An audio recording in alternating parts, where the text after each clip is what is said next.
If you're watching this channel, you're probably interested in alternative ways to heal your body and alternative health. But what Dr. Tom Cowan and I talk about today is going to challenge a lot of those views. So stay tuned.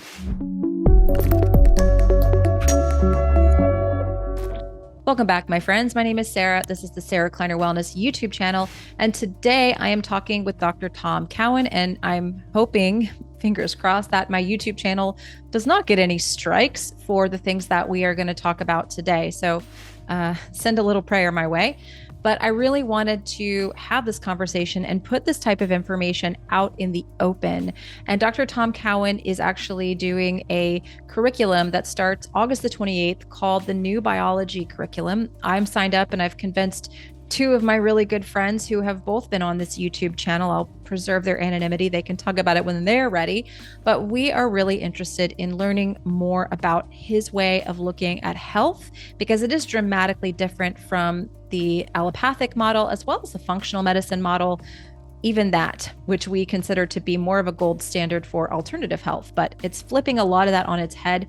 So I wanted to bring him here and talk about that. Again, if you're interested in the curriculum, I wanted to put this call out there because I never know who's watching the show. So check the link out in the show notes. And before I jump into this conversation, which again, hopefully will not get me thrown off of YouTube, I want to thank two sponsors. The first one is going to be Viva Rays. Now they are my source for protecting my circadian rhythms. You can use my code YOGI to save on their circadian glasses. I also love their eye mask and their earplugs. Absolutely fantastic way of protecting those rhythms, getting your best sleep, and keeping your health intact. The second sponsor is Upgraded Formulas. You can use my code YOGI12 or YOGI to save there. I really do like their hair tissue mineral analysis to look at the mineral balance in the body and help if there are imbalances. Now, most of us do have a bit of a mineral imbalance. So this is just a great way to get to the bottom of that. Use my code YOGI12 or YOGI to save over at Upgraded Formulas. And again, thank you for listening to today's episode. Hello, everyone. Welcome back to the show. I'm excited to have Dr. Tom Cowan back today. We are going to talk about this topic he's been putting out there about new biology and just kind of a different way of looking at health than our even functional medicine model. Would you say, Dr. Cowan? Yeah, it's a lot different than what passes as functional medicine these days, or as sometimes in certain moods, I like to refer to it as dysfunctional medicine. But I probably shouldn't say that. So. I support it fully. Yeah. Yeah. I mean, the problem, as I'm sure we'll talk about, is how one thinks about biology, medicine, and what's happening to people. And in my opinion about that is functional medicine has the same fundamental view of biology as conventional medicine. They just use different stuff to deal with it. So they both think there's viruses and immune systems, and conventional people give you antivirals or make you wear a mask or give you injections, and functional people give you turmeric or something. Right. Turmeric's better, but there's neither of them are accurate because there's no virus and there's no immune system. Yeah, so, I think that like freaks people out a lot when you say that. And I've been diving into there's only a couple modules that are available right now for your new biology curriculum.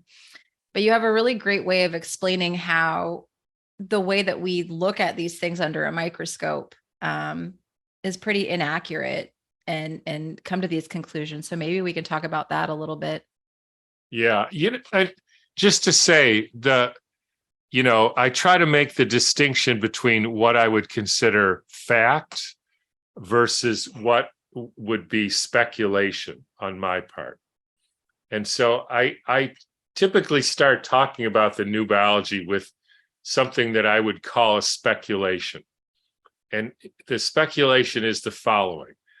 I have come to the conclusion that in order to build a healthy anything, so we're talking about a person, a plant, a relationship, a country, a city, whatever, it has to be founded on reality. And I can't actually prove that that's true. And I would say a lot of people actually go about their lives trying to live as if that wasn't true. So people have relationships and even marriages, for instance, that they know aren't based on real love and trust and respect. But, there's children and there's finances and there's a whole lot of other reasons, so they stay together.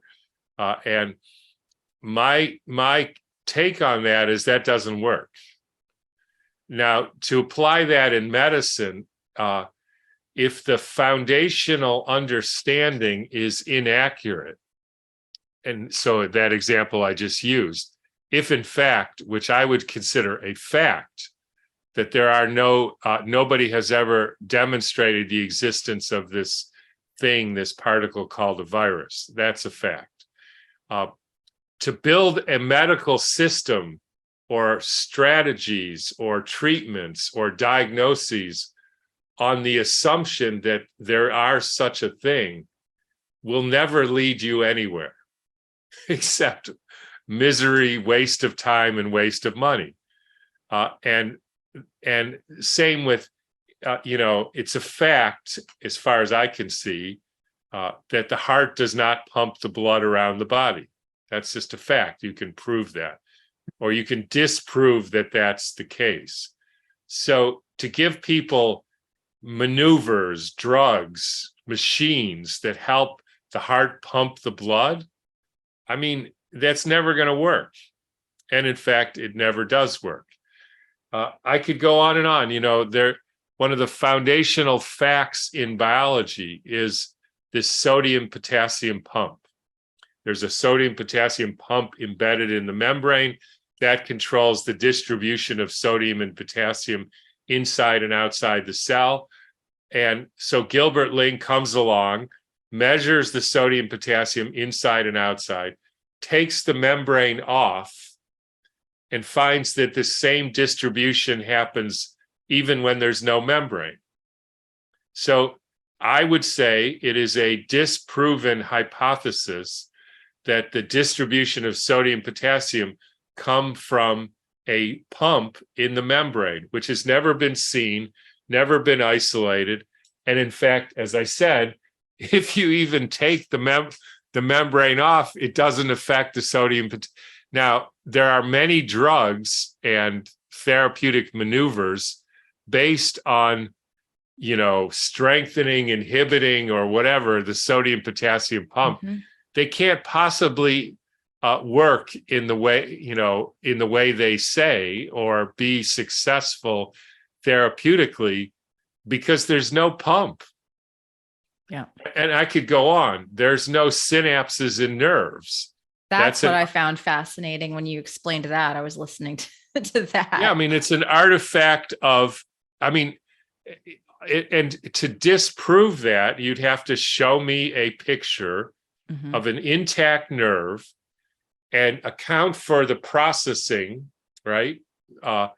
And show me there's gaps in that intact nerve. And they can't do that. There's no picture. The only way they can do it is severely dehydrate the nerve, in which case it pulls apart, just like if you dehydrated a piece of spaghetti, it would pull apart. There would be gaps. The gaps would pick up the stain, the ends of the gaps, and you would be bamboozled into thinking they're synapses and therefore neurotransmitters. So we have this whole edifice of SSRIs and receptors and opiate receptors and ACE2 receptors based on these models that are not true. And so, yeah, the whole new biology, I mean, that's kind of the word I gave it, is, yeah. So what is real? I mean, what do we know for sure? And that's what we're going to base our medicine on. And I tell you, I mean, I was doing that for 30 some years. And all I can say is it works a lot better than doing it based on, illusions. That's the whole. Our modern biology is models, computer simulations, and in illusions. And that's a lot of it is because, like you mentioned, that they're extracting the water from the cell cytology, would you say? Yeah, I mean, but more fundamentally, the reason is, first of all, we think materialistically. Mm. We think we're somehow a chemistry set, Mm-hmm. And so all you have is chemicals. So that's one thing. By the way, if you try, and I've gone over this with analytical chemists who try to find substances in living stuff. And I said, okay, let's just start with a really simple, like insulin, right? Or estrogen. Mm-hmm. Let's take estrogen. How do you know there's estrogen in a woman's body, right? Everybody thinks there is. I thought there was, right? Everybody thinks Mm-hmm. there is. So you say, well, you take out the blood and you mix it with a bunch of chemicals, and then you assay it, and then you get this chemical called insulin. And then you can inject that insulin back into a person, and it has an effect, maybe even similar or the same effect as you would expect the estrogen to have when you're alive. Now, let's dissect that for a minute. First of all, does injecting a chemical in somebody and seeing it has an effect prove that you had that chemical when you were alive? No. I'm right, because if it did, then our happiness must come from cocaine. Right? Right. I mean, it doesn't work for long, but if you inject somebody with cocaine, they feel like, let's just say, happy or something. Right. And so that would mean that the reason you're happy is because you have this cocaine in your body and that it's making you feel happy. So that's obviously nonsense. And so I asked him, so these steps that you did, like mixed it with acids and centrifuged it and precipitated, how do you know that didn't either change the chemical or actually make it appear? Did you do a control? Did you find the same chemical without mixing it with acid? No. Why not?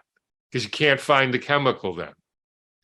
And then you go back to like DNA. Mm-hmm. So they take the nucleus, which they can see, and they mix it with sulfuric acid, and they get a lot of sulfur chemicals because they mixed it with sulfuric acid. Right. They say those are proteins because proteins have sulfur.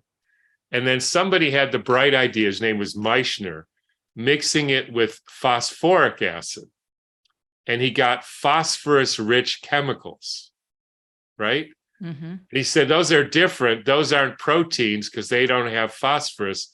That's DNA. Phosphoric, it's a phosphorus-based chemical. And if I was there, I would have asked him, yo, Meissner, do you think you got the phosphorus-rich chemicals because you precipitated it with phosphoric acid, not sulfuric acid? I mean, it's an obvious question. Yeah. Now, why didn't he ask himself that question? And here's where it's interesting. And I know I'm going on here, but no, I like it. But people listening to this will say, no, this guy, Tom, he's wrong. Because there's no way Meissner's that stupid. Right? Yep. And he's in a lab and there's all these PhDs and doctors and everybody. That's how they found this chemical called DNA. Somebody must have said, Meissner, like, how do you know it wasn't because of the phosphoric acid? I don't know if anybody asked him or not. All I know is that was the paper that claimed that they found this chemical. Now, I'm not saying that there isn't estrogen in you. Right. What I'm saying is the way they find it does not convince me that it's in any way in that form intact in a living system doing what we say it does. And until somebody sees it somehow and does a control of every step, that's what they forgot to do. The biologists today have essentially forgotten that how you look for something has an effect on what you find. That's what happened. They assume that isn't the case, which is ridiculous. Mm-hmm. And so everything you do under that assumption is going to be wrong, because you don't know whether, so they take, with the whole virus thing, they take breaking down cells, they mix it, they dehydrate it, mix it with, chemicals, put heavy metal salts, then they see a picture under the electron microscope. That's the virus. How do you know that's not just a breaking down cell? Right. They don't know. Right. They don't know. And if you ask them to prove it, well, then they go into the other thing. And again, I'm going on here. They say we have 4 different independent evidence that it's a virus, right? So I have 4 different independent evidence that there's Santa Claus. There's Christmas, the cookies are gone, there's a chimney, and I've seen red overcoats. Right? Yeah. There are 4 independent evidence, so it must be true. But none of them, they're all ridiculous. Just because they're different doesn't mean that they are actually true. Right. I have 4 independent evidence that there's synapses. There's a gap on the electron microscope, which doesn't mean anything. There's studies that show SSRIs work. I'm not saying chemicals don't work. I'm saying they're not working on synapses. Right. Right. So that's how it works. Well, I'll shut up. No, I like it. I mean, I just think that it's hard for people to wrap their heads around this. Like when I first brought you onto the show, like I guess it was 10 months ago or so, I was wanting to talk about childhood vaccines, and you were like, no, that information is not as accurate anymore. And it kind of just threw me. And so back then I was just like, what I know, and we kind of look at it like what is actually true. That's where I have to get to, because I know that this kind of functional medicine model and the allopathic medical model, where you're drawing labs, you're looking at all these labs, you're looking at all these tests, and then you look at a specific medication or specific herb. I am not seeing a lot of people get better. And that's what I know to be true. I'm seeing people that are more sick, that are coming with more complaints, right? And they want to put a name or a diagnosis on it, but it seems like it's just getting worse and worse. And I'm like, something is not working. So I kind of want to know more about right what Dr. Cowan's saying. I'm very interested in this. Well, let me give you another example. See, the whole game and I'm trained as a medical doctor, right? So I worked in ER for, part-time for almost a decade. So I'm familiar with the rap. The rap is person comes in, you get the diagnosis, you either remember what the treatment is or you look it up in a book. That's it. So the diagnosis is God. That's everything. But let's look at a diagnosis here. Mm-hmm. So a simple one, measles. Measles, the symptoms are, fever, mucus, cough, rash. So like a maculopapular, which is different than a papular and different than a macular rash, right? So it's macular. But the hallmark of measles is they have white spots in their mouth called Koplik spots. That's the pathognomonic, meaning that's the hallmark of measles, right? So if you see that in a sick child, they got measles. Now, here's the interesting thing. If you go look up any pediatric, what are the percentage of children with measles who don't have Koplik spots? 40%. Oh. So what do they have? They have non-Koplik spot measles. That's like it's the definition of a chicken is this thing with goes like this and it has feathers, and you go out and you see this furry thing that goes meow, So what's that? That's a non-feathered chicken, right? Yep. Yeah. So what do you mean you just told me that the definition of measles is Koplik spots, and this person doesn't have it. So why do they have measles? How come they don't have some other rash? Well, because they have measles. By the way, if they had a vaccine for measles, then it wouldn't be measles. It would be Fifth's disease. I used to tell everybody they had Fifth's disease. Yeah. They didn't look. Before the internet, they couldn't look it up, and so they didn't know what it was. So they figured I must be right. Or here's another one. Person comes in, 35-year-old woman, swollen joints. They're all painful, red, hot, feels like crap, etc. Doctor goes to a rheumatologist, does a blood test, rheumatoid factor positive. You have rheumatoid arthritis. Okay. Next person comes in, 35-year-old woman, feels like crap, swollen joints, bilateral, hot, can't move very well, does an antibody test, rheumatoid factor is negative. What does she have? Rheumatoid arthritis. Right. Rheumatoid factor negative rheumatoid arthritis. So then you say to them, and I encourage everybody to ask their doctors these questions. Mm-hmm. What causes the arthritis? It's the antibodies that are destroying your tissue. Meanwhile, just as a side note, there is not one single study that shows that purified, isolated antibodies injected into an animal or person cause anything. Not one study, and they admit that.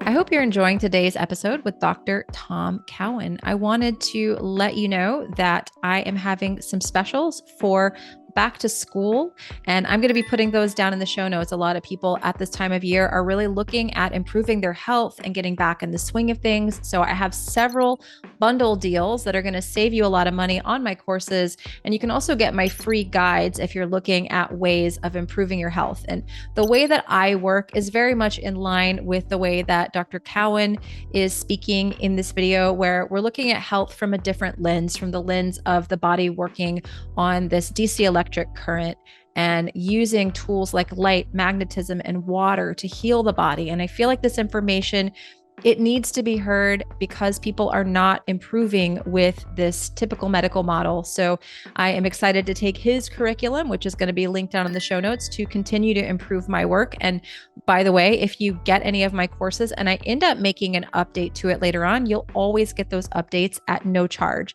But check out those back to school bundles. You're going to save a good amount of money on getting your health, getting things back on track for the fall. And that will be linked down in the show notes.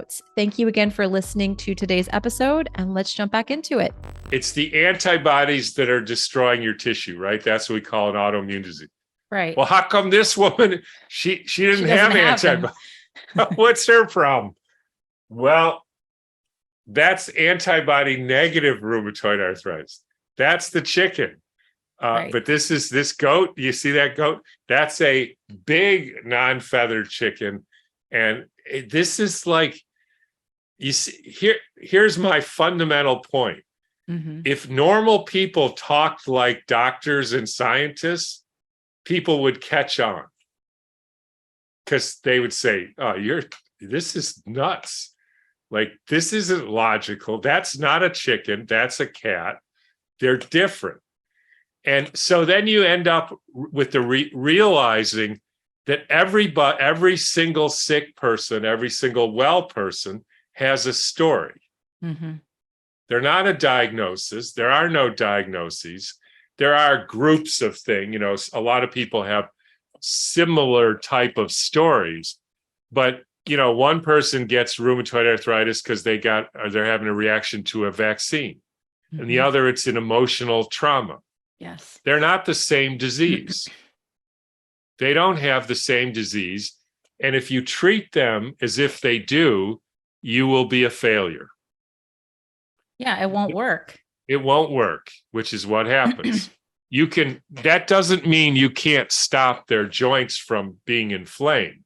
You can suppress it, right? With medication. You can stop, push it down. Yeah, you can stop the reaction, but you will never cure them of the disease. And by the way, if you don't believe what I just said, go to your rheumatologist and say, how many people in the last 10 years have you cured of rheumatoid arthritis? You know what the answer is? 0. And not only that, they'll be pissed at you for asking, because that's a stupid question. Of course, you don't cure anybody of that's a genetic disease. So, Doc, what's the gene that causes it? Right? They don't know. Yeah. Or they might have a few. Disease. Let me see the gene. Right. I don't know. How many of the people that don't have the gene have the Show me a study that shows that everybody with rheumatoid factor positive or negative, because they both have rheumatoid. I mean, this is just nonsense. Yeah, it is. And that our medical system is based on fallacious thinking and fundamentally nonsense. Computer models, simulations, and the goal of it is to stop your body from doing what it's trying to do to heal you. And that will never work. That's the craziest thing I think people don't understand, because we are into, and I've kind of been studying a little bit of homeopathy about how we just push things down and suppress. That's our medical model. Yeah. We don't ask, like you said, kind of about the symptoms, about what happened when the person got sick. You know, was there an emotional event? Like, what actually happened? We just say, here's your diagnosis. There it is. You know, childhood eczema is one that is huge. It's a huge problem. I had no idea what a big problem it was until my son, who's 9 months, got eczema, and I took him to the doctor. Just, you know, I did all the holistic stuff leading up to pregnancy and birth, and it was beautiful and wonderful and natural, and everything was great. And the eczema started with my son after my daughter had started having these like rage episodes. And I, in my heart, I'm like, there's an emotional component here. But of course, the doctor's like, no, he has eczema. He needs steroid cream, probably oral steroids to clear it up. And that's when I started diving into homeopathy and trying to work alternatively. And the craziest thing about homeopathy, I don't know how you feel about it, is that she would ask me these questions. I'm like, what the hell does that have to do with this rash? You know, it's like, does his head feel warm? Does he throw his toys? How does he, you know, like things like that. I'm like, what in the world does that? And then, but lo and behold, that's a different path that people can take. And you look at a homeopathy remedies and they'll say, this is for headache or this is for that. And a lot of the time, if you work with a classical homeopath who actually knows what they're doing, the remedy that you might get has nothing to do with the quote unquote thing it's used for. If you're actually asking the question about how, you know, if you're asking the right questions, you know what I mean? Right. Yeah, no, real homeopathy works very much along these lines I'm talking about. There is no diagnosis. There is no eczema or headaches or strep throat in homeopathy. It's a story. Right. Now, it's interesting, the example that you use with your son, because one of the principles of this sort of new biology is the body is using its incredible wisdom to communicate its situation. So now think about this. You're a 9-month-old and you don't talk very well, right? Because you just haven't figured that part out. What? So your older sister or somebody is going a little goofy on you. And you would like to tell your parents, you know, like, don't you think you should do something about her? She's like not doing well. And I don't really like this. So you could write them a letter, right? And say, you know, dear parents, please help older sister because she's not doing well. But you haven't figured out how to write yet. So you might just get a rash. Right. And then that's a way of expressing there's something really irritating me in this place. Like, could you people mind figuring out, like, doing something about this? And okay, thank you for communicating. That was pretty brilliant if you think about it. Yeah. So older daughter, what's the trouble? The trouble is you put this red color in my bathroom and I want blue. That's the problem. I mean, I don't know what the problem was there, but I've heard things like that. Yeah. People say, okay, so now what? My therapy would not be homeopathy or herbs or gluten-free diet. I'd paint the bathroom blue. And she says, good. Now I'm fine. And she starts being friendly, and then the guy's eczema clears up. Yeah. Because he doesn't need to tell you that anymore. Right. And that's how it works. And by the way, none of those steps were theoretical. No. Right? She said, I want a blue bathroom. Like, how do I know that's true? Because that's what she said. And I don't know why. It doesn't matter why. But there's no theory about T cells and autoimmune this or anything. And now in a different case, it might be, I was fine until I started drinking pasteurized milk. Mm-hmm. So what do you do then? You don't drink pasteurized milk. Yeah. And again, that's not a theory of casein or anything. This is what happened to me. And I admit that sometimes it's more complicated, but I can tell you, when you know how to ask the questions, people know. People know what happened to them. They know how to communicate. They're just waiting for somebody with the insight and the interest to help them explain their story. Yeah. And that's what I did for 35 years. Yeah. What happened to you? I did the same thing every single patient. What happened to you? I fell off a horse, so that, and now they have a funny leg. Right. And by the way, sometimes you can't necessarily do anything about it, or at least not fix the whole thing. That's just life. We all have stuff. Yeah. But most of the time you can make some significant dent in the problem. Yeah. That's the thing. I think a lot of people are just, like I said, and I talk with a lot of people every day because of my social media profile, the podcast, YouTube. And I'm just finding on a whole that people are really a lot sicker than I can remember. And a lot of them are like, I have, the big thing right now, and I've talked about this on other episodes, I'd love to get your take on it, is, SIRS, and mold and parasites, and people that they're like, oh, these are the things that are ruining my life. And I always ask, and I want to hear your take. I always say, well, why are you susceptible to these things? What's the energetic capacity of your body that's causing it to break down? And is that really the issue? Right. But here's the thing. And again, you can tell me if you disagree or think that I'm incorrect. If you want to say, and this applies to anything in life, and I often think it's helpful to use non-biological, non-medical examples, because then you can really see what I'm talking about. If you want to say something causes something else, the first thing you have to do is identify the something that's the cause exists. Because if you say, unicorns are exploding in the Ukraine, that's why the buildings are going down, you better be able to show the unicorns. Otherwise, people are going to buy unicorn repellent and think that that's going to work. And but the important point I'm going to make here is you have to, quote, isolate the thing that you're trying to say is the cause. Once you've isolated it, then you can study it and see what it's made of and if it's the cause. So let me give you an example. If you say hammers knock nails into the walls, right? It's a very simple thing.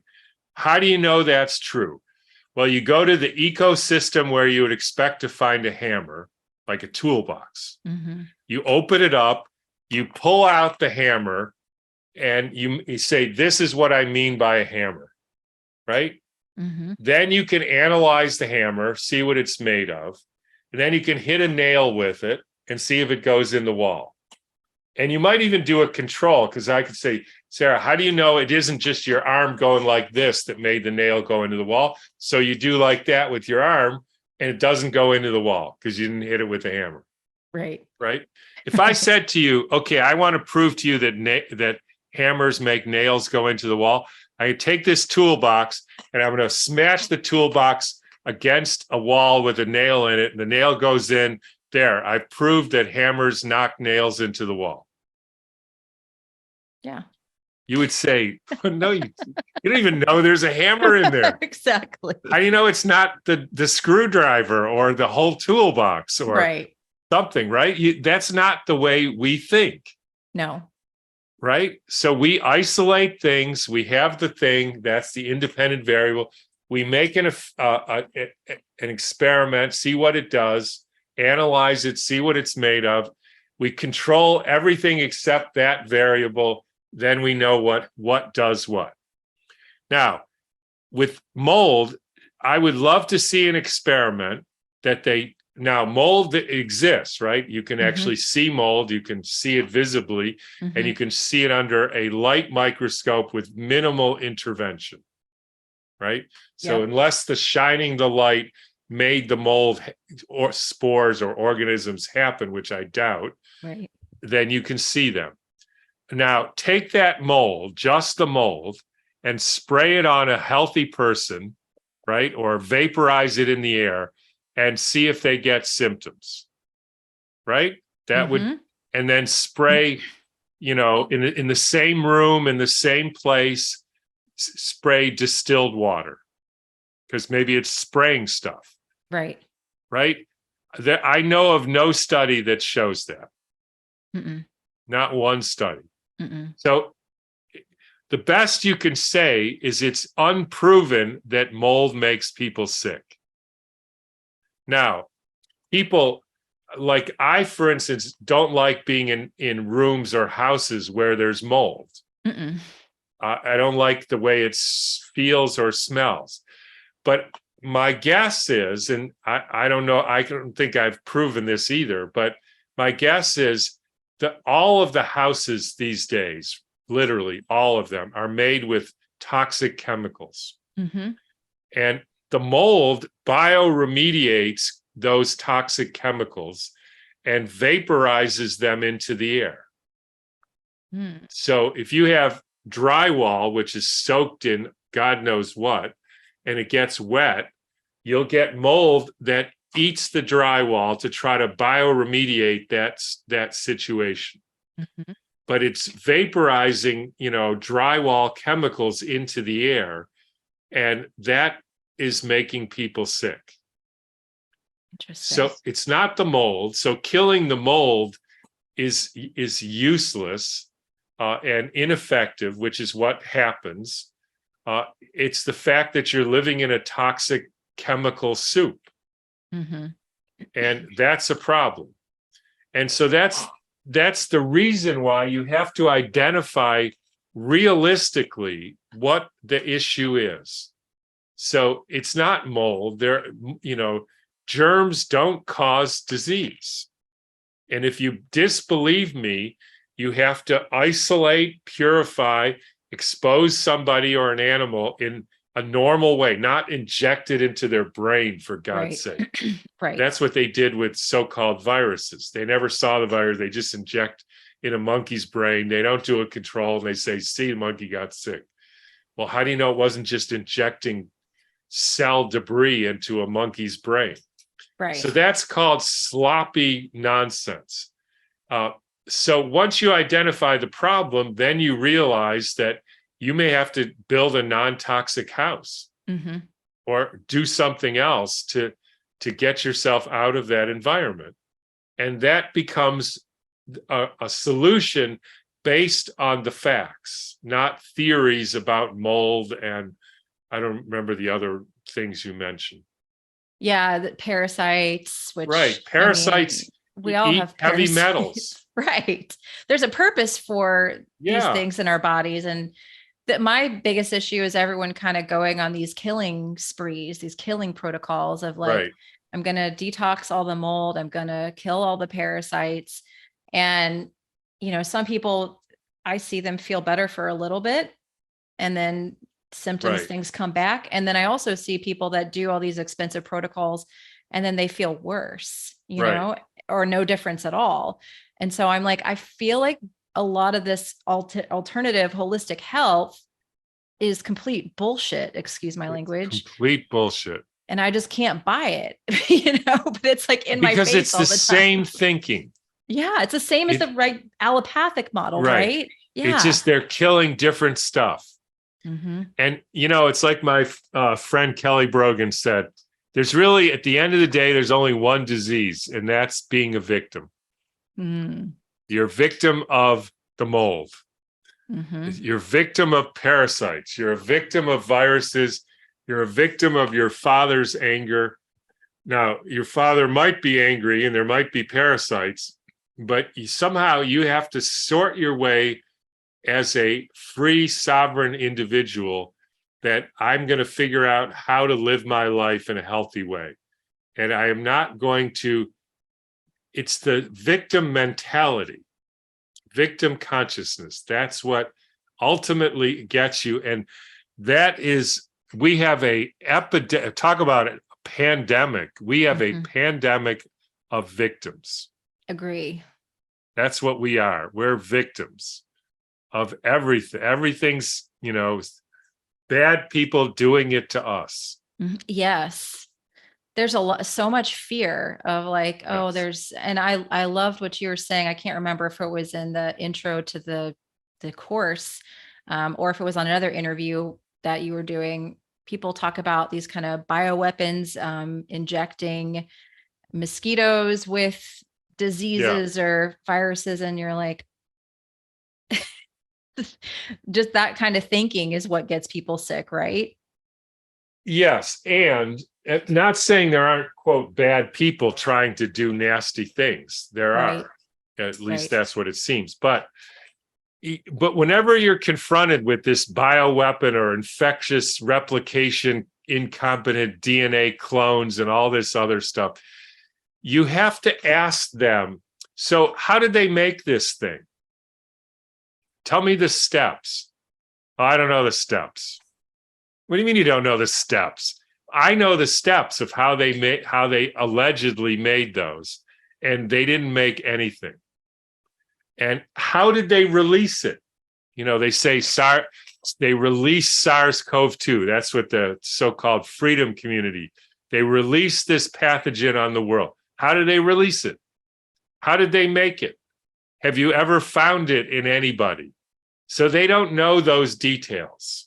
Yeah. That's a huge problem. And I can tell you the other thing is every one of these claims, DNA, genetic modification, makes people think, A, there's bad guys out there who are really powerful, really smart, and really know a lot about how life works. Mm-hmm. And they're out to get me. Mm-hmm. And I'm in big trouble. That's the message. Powerful, smart, understand life. The reality is, I don't know what they know, but they don't even know that DNA isn't the blueprint of life. Right. They don't even know that. They can, and when you read the methods section of how they make these so-called bioweapons, it's just putting some bacteria and putting some sequence in, let the bacteria eat the sequences, see what happens. That's it. Like that's I mean, that's like, primitive bullshit. Yeah. Yeah. And it's just, yeah, I don't know. It's not really the way I want to look at the world. And like you said, No. there are people out there who are not good, but I also believe that there are good people out there as well who want to help humanity and who want to see things go in a good direction for all of us. So I choose to kind of go to that camp as Yeah. much as I can. Right. Even fighting them and talking about them, which I do way too much, that gives them more power. It So does. our focus should be on, we have all that we need. We still have this amazing experience here on Earth, and we can do this. And all you have to do is stick to reality and not get bogged down and bamboozled by these models and all this stuff that we're told is true and is easily shown is just not accurate. Yeah. I think the question that a lot of people are going to have is and I think we kind of talked about this a little bit, but how do you know how to treat someone who is sick? Maybe they do have uh, quote unquote autoimmune issues. Is it still just going back to the story? What if there was, like my daughter, she's 15, non-speaking autistic. I know that it was a vaccine injury. I saw she went to the doctor, was talking, was normal, was fine. That happened. Then poof, speech, language, everything's gone. And I was very like straight laced, medical, everything. I'm just going to do what I'm told kind of person. But that event, seeing that change, I'm like, that's what happened. And I understand some damage is irreparable for some people, but like, then when that sort of thing, how do you get to the root and help someone in that situation? Yeah, it's the same with everybody. It doesn't matter what their problem is or what happened to them, it's the same. The first thing you do is start with the story. So here's what happened. And I have a very specific strategy of doing that. Like I ask people, when were you last well? So I can take an example. I was last well when I was 11 years old, guy said. Now, at that point, I always essentially make him convince me that he was well, or with your daughter. So convince me that let's say this happened at a year. Yeah, it was a year. At 11 months, she was fine. She was walking, smiling, eating, or this guy was playing soccer. He was captain of his school soccer team. He helped his dad in the machine shop. He ate everything. He was fine. Yeah. Right. So we've established that before whatever it is, that he was fine in your words. Okay. So then what happened? So I go to get a flu shot, and then a week later, I'm paralyzed from the waist down. So what happens then? So I go to 6 different neurologists. They all said I have Guillain-Barré syndrome, and they said it had nothing to do with the shot. Right. And they gave me steroids and gamma globulin and blah, blah, blah. And here I am 6 years later, and my legs are a little better, but I have to walk with a cane. And so I came to you to see what happened. So then I tell them back the story. So here's what you said. There's a couple reasons I do that. One, it helps people to know that somebody listened to them. And I was very good at listening to people. And they would often say, wow, you really listened and got it right. The reason they know I got it right is because I told them what they told me and I got it right. Right. I didn't say, oh, you were 16. I said you were 11. You were machine shop, captain of the soccer team. And then a very interesting thing happens. This is a little bit different than your situation. He says, do you think it had anything to do with the flu shot? And I just told him the story, and now he heard it back. And I said, well, as a matter of fact, I do. And then I would pull out the package insert from the flu shot, which I had in my office. And I would read that one of the side effects or effects of the flu shot was so-called Guillain-Barré syndrome. Now, the next thing that happened is the most therapeutic thing that I ever did with people. So I would say, yes, that's what seems to be. And they would say, I knew it was the flu shot. And then they would do one of two things. They'd either laugh or cry. Most people cried, but some people started laughing. I don't know why, but they did. And that was the release. And then came the next thing, which was very interesting. Dr. Cowan, you help me get over that flu shot or I'm going to somebody else. Now, I happen to like that. I thought that's exactly what I would say. I know what happened to me, and I need to heal my body from the effects of that flu shot. And do you know how to do that? Mm-hmm. Yes, because I have a repertoire of things that I would do, given this was a flu shot, this was arsenic, this was paint, this was your sister's wallpaper, whatever. Mm-hmm. I had a whole arsenal of 50 different things I could do depending on what I heard. So I would say, yes, do this for a month, come back and tell me how you feel. And sometimes if I didn't know what to do, I would say, no, I don't know. And they would say, thank you very much. I'm going to find somebody who does. Mm-hmm. And I didn't mind that because that's exactly what I would do. I would rather somebody just be honest with me and say, nope, we now know what the problem is. And now, again, some things can't be fixed entirely, but that's almost never the case. So given that, you go back and you now know what happened.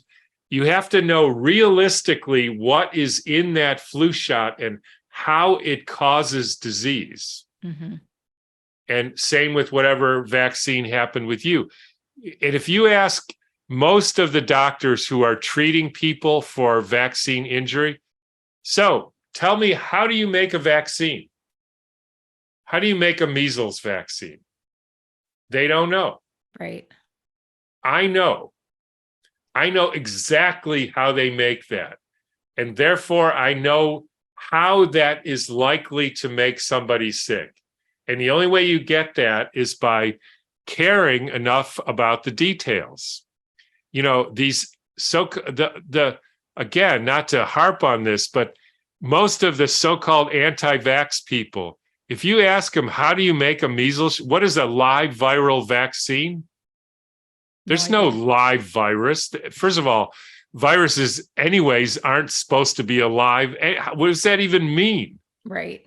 They talk about live. They don't even know the steps of how you got to put it with a cell culture and then you add genomycin and blah, blah, blah. And the thing breaks down. Then you put it in you basically centrifuge it and take the goop out and put it in a vial. That's how they make it. And so if you don't know that, you can't interface with that. So that's the difference. And it's all just based on facts. There's no theory about live viruses or immune systems or, all this stuff. It's what happened, what were you exposed to, or what factors happened in your life. And you can always get there because people know. Yeah. And their symptoms are really, like you said earlier, a way that the body's trying to heal in some way. Yeah. Communication strategies. Yeah. Yeah. But you just have to listen. Instead of suppressing, which is, again, like if you go with a rash to the doctor, they're going to call it a certain type of rash, and then they're going to give you a specific type of cream to make it go away. But they're not actually curing it, because then lo and behold, it'll pop back up again at some point in time when maybe there's a stressful event or I don't see people getting, and that was what the doctor basically said with my son. I'm like, so I want to know what caused this.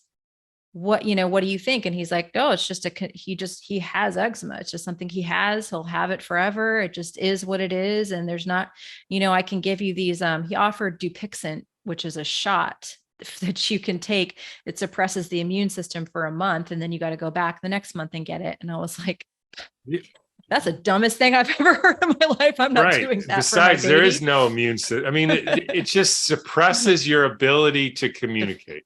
Right. And all you have to do to know that what you're saying is true is ask them, how many people have you cured with eczema? The answer is zero. Zero. Because they have their model of health and illness is just so backwards, primitive, and irrational that it's just amazing that people believe it. Yeah. Yeah. I think people are open to understanding maybe there's a different way, but I don't know if they're ready for this, what you have to say about there is no virus, there is no infection, there is none of that. This is your body's attempt to heal. I think a lot of people will say, well, what are we supposed to do? How do Well, we? if they're not open to it, then just show me the study that has taken a purified thing you call a virus, exposed a healthy animal or person, and made them sick. Same with a hammer. So I'm not interested in anybody's opinion or what their feeling is about this. If they disagree, that's fine. Show me the study that will convince me that such a phenomena exists and has happened. And they can't. They just say things. Well, how do you explain that Aunt Bessie got chickenpox? Right. That's exactly what they say. I mean, there's a lot of reasons. And that is not how a virologist proves the existence of a virus. Right. That is just absolute nonsense. Yeah, exactly. I mean, we have a thinking problem in this country, a logical fallacy epidemic. People have been schooled to learn not to think. Mm-hmm. That's the problem. Well, one of the problems. And they're good at it. Yeah. They have learned properly how not to think about just about anything. Yeah. Yeah. And I think you mentioned on another podcast I was listening to recently about how there was kind of a great reset with the way that we did medicine. Wasn't it like between 1890 and 1900, something like that? I mean, the late 1800s, they reset just about everything, including medicine. So that before that, people knew that, we're made of protoplasm and we're made of electromagnetic fields, and they used that in medicine. And then they came along and we became chemistry sets. Yeah. And a lot of other things happened. The currency changed, a lot of things. We don't need to get into that, but we're going through another reset now. Yeah. Oh, yeah. And now it's even more, basically it's computer code. So now we're in silico, meaning in the computer organisms. And that's not going to end well. No, I agree.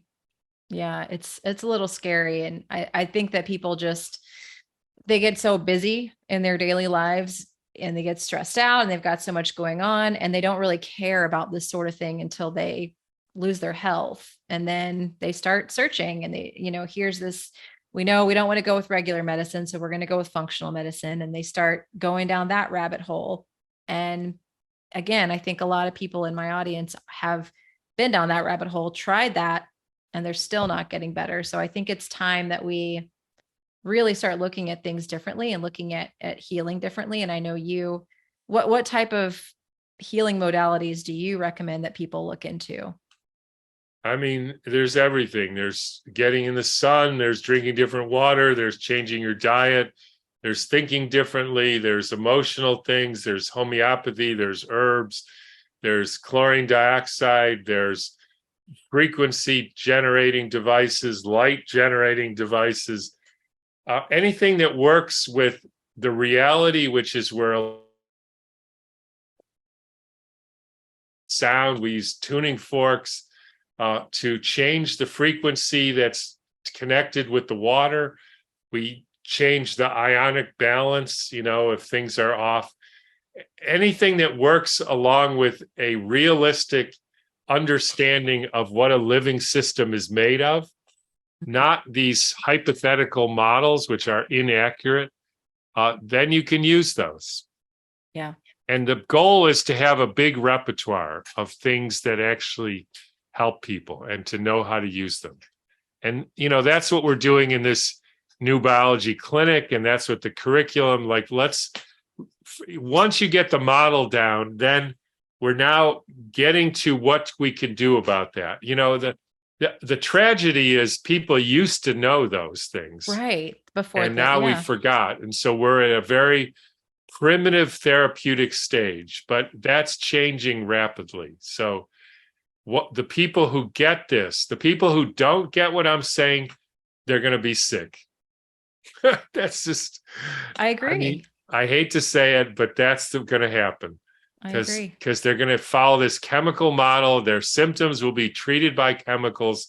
They get worse, and then it's just a road to nowhere. The other people will be part of this revolution of finding out a real model and a real way of doing true healing. Yep. I agree. And I'm excited for the curriculum for the course. I'm signed up, and like I said, I convinced 2 of my friends. Thank you. So we can discuss it together, and then we're probably going to bother you guys in the Zoom calls, but hopefully we'll bring some good information, because the 3 of us deal with a lot of people in this boat, and they're open to the information, because we preach light magnetism and water and how the body is electric and runs on a DC current, and using those things to help heal the body, and talk about structured water and the water network of the body and that resonance effect in the body. So we're all bought into that, but we want to find more ways to help people. Yeah, we're just getting the people together and see what we can all learn together. That's all there is to it. I'm excited. Well, I'll have that linked in the show notes if anybody hears that, because we need to gather as many people as we can to change things for people, because what's going on right now is definitely doesn't work. Doesn't work. Well, wonderful. Well, thank you for coming on and chatting with me today. If people want Sarah, it's good to talk to you again. Yeah, it's good to talk to you. Well, if people want to follow you and look at your work, I'll put that link, but is there anywhere else they should look for your work? Yeah, just the drtomcowan.com website. Perfect. I'll make sure I link that in the show notes.